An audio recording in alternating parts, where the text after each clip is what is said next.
Maude Garrett outside the Madison Square Garden at New York Comic Con, where the Doctor Who panel is about to start. Now, don't go anywhere, because you're going to be hearing exclusively from the Doctor herself, Jodie Whittaker, as she's about to take the stage. 13th Doctor, our Doctor, Jodie Whittaker!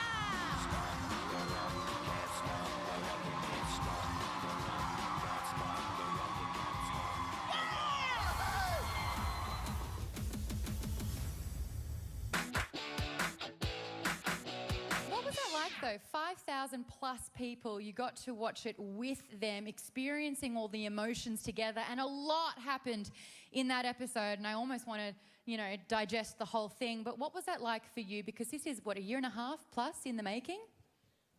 I'm going to cry. I think we're all feeling incredibly emotional, because I think we're really proud of it, if I'm being really honest, and I think...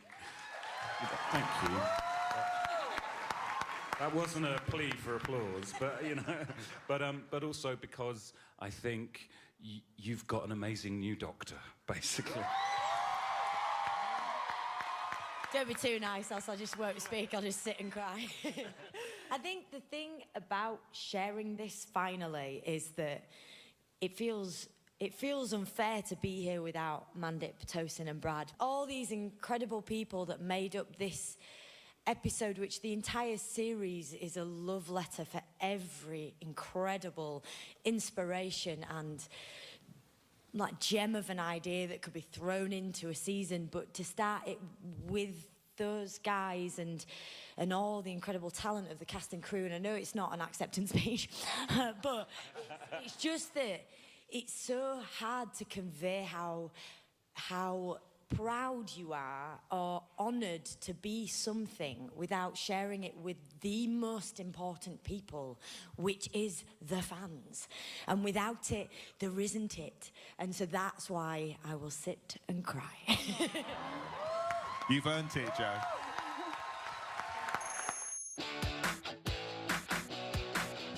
Who's known for its social commentary and sort of like delivering amazing messages without smacking people over the head about it. And I think the word that keeps being brought up already this season is inclusivity. And it's, being able to look at the screen and being like, oh my gosh, I can relate to so many people here, and there's representation for all. Super important. But Matt and Chris, I want to hear from you. Was that a big thing going into it, and is that playing an important role for not only this premiere episode, but every episode to come? Yes, it is, and embarrassingly, it's the two white guys who are going to answer the question about representation, which is awkward. Yeah, it is. I mean, that's again what we were talking about. What does Doctor Who look like in 2018? What does it look for the next few years? And that was it. So it was about that on the writing team, on the directing team, in the edit suites, across the production, and on screen as well. Yes. So there is a lot of diversity in our casting, and the stories we will tell will go to places the show hasn't gone to before, in that sense, and will tell stories from perspectives perhaps the show hasn't visited before. And you probably saw glimpses of those in that trailer. Yeah. I mean, I think what's really important for us is and going back to your earlier question about having a number of friends of the Doctor, or companions as we used to call them, is that they are us. They are our POV. The Doctor is, although the eponymous character, you see the Doctor, and you see the journey the Doctor takes you on through the friends of the Doctor. And so it was really, really important to us and to Chris that those friends represent everybody out there who's watching. And they are just incredible. And their joy of travelling with the Doctor, which, as Jodie has said, is not fake in any way. I mean, just getting them to calm down before we go for a take is hard enough, is absolutely wonderful. And as the series unfolds, I think you'll love travelling with them. They are just amazing. I've seen a lot of your work, and a lot of the stuff I love and admire is how not only flawed but very human, but also like encouraging strong female characters you play. And I was wondering if you have any advice for the girls and the women who are watching, especially now, with given things lately around everywhere.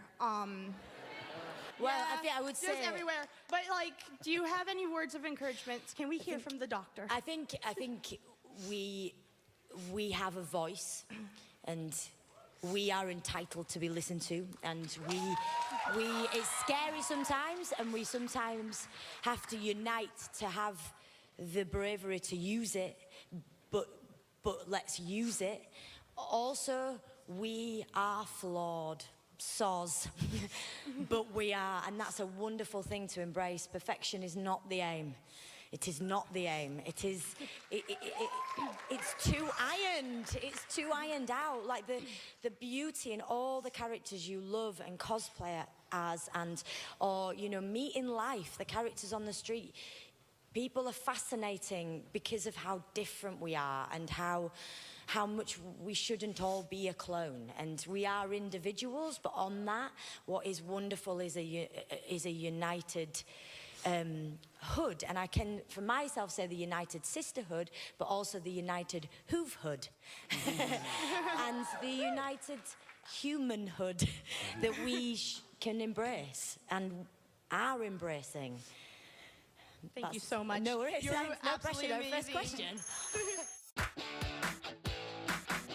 A lot of people ask you about your opinion on how the female doctor is going to affect girls now, but I would like to know what your influences are. Like if you, if you liked anybody growing up, the books or TV shows.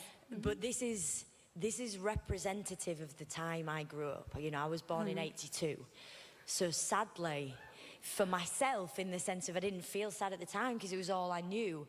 They were all boys. Yeah. Yeah, and so when I was growing up, I mean, you know, Jennifer Connelly in Labyrinth, so I had one. And a beautifully flawed character, wonderfully flawed, you know, who has to question themselves throughout. Mikey in The Goonies. Atreyu. Well, Falcor, we'll just chuck them all in.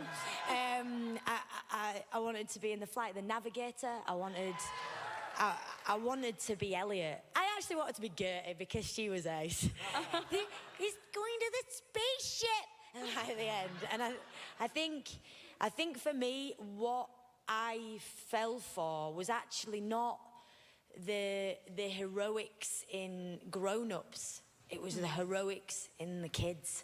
And that tapped in for me, and that's the kind of energy that I've continued through life, and I really wanted to bring to the Doctor, because I think sometimes it's a mythology that children are naive, and they're not always very often the most intuitive and smartest person in the room, and I wanted to tap into that, and often aren't jaded, aren't cynical, are just open-hearted and enjoy learning. And I think in those films when I were growing up, the possibility was open and there, and that's why it inspired me.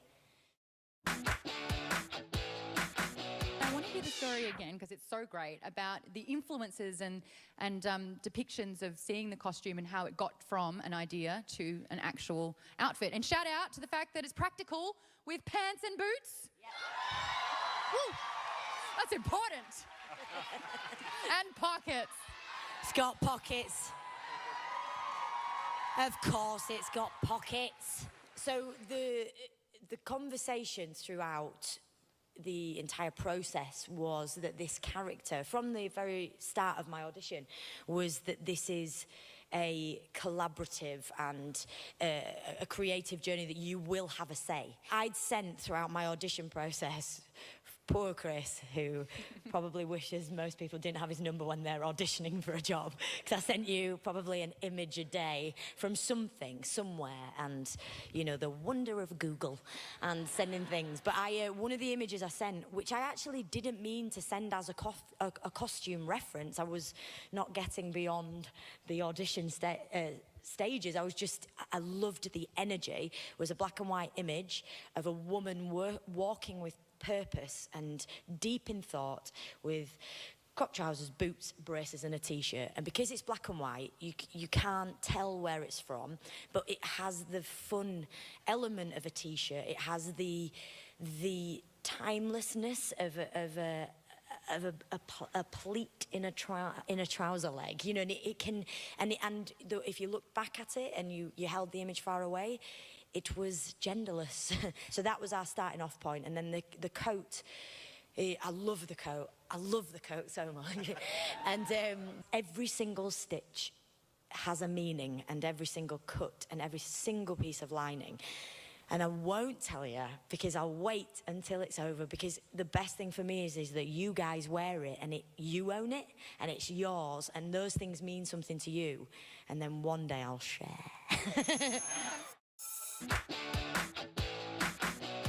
I think the Doctor is a great symbol of unity, and when the Doctor can be male or female, and also gender non-binary as well, and there are all kinds of... I think the most important thing is, for my kids growing up, that they know they can look up to men and women, and that heroes come in all shapes and sizes and genders and sexualities and ethnicities. And that's basic. Like, that's rule number one for the world. And I hope this season of Doctor Who shows you that. And I hope you enjoy episode 3 if you've been studying Rosa Parks. Was that an exclusive? Pretty much.